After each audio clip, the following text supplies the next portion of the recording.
काल पंढरपूरमध्ये व्हीआयपी दर्शनावरून माजी मंत्री सुधीर मुनगंटीवार यांना वेगळी वागणूक तर विद्यमान मंत्री गुलाबराव पाटील यांना वेगळी वागणूक दिल्यामुळे व्हीआयपी दर्शन बंदीचा फज्जा उडाल्याचं समोर आलं होतं।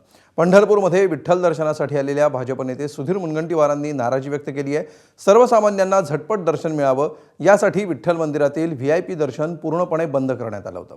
याचा फटका भाजपचे माजी मंत्री सुधीर मुनगंटीवार यांना बसला। आपल्या सोबत असलेल्या नातेवाईकांना बाहेर थांबावं लागलं अशी नाराजी मुनगंटीवार यांनी बोलून दाखवली।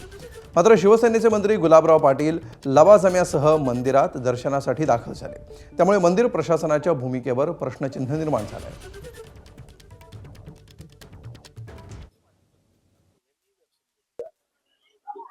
आमच्या सोबत जे आमचे इतर मित्र नातेवाईक होते ते थांबले, आम्हाला दर्शन केलं।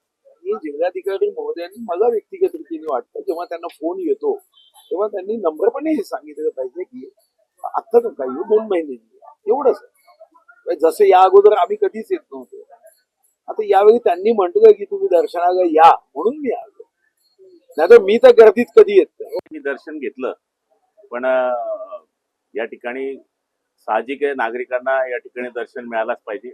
पण आम्ही पण लाईनीत उभं राहायला काय हरकत नाहीये, पण शेवटी आपणच मंत्रिपदावर बसवल्यामुळे साहजिक जबाबदाऱ्या जास्त असतात।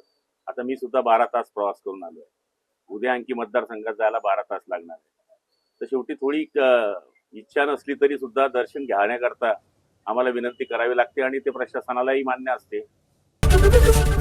एबीपी माझा, उघडा डोळे बघा नीट।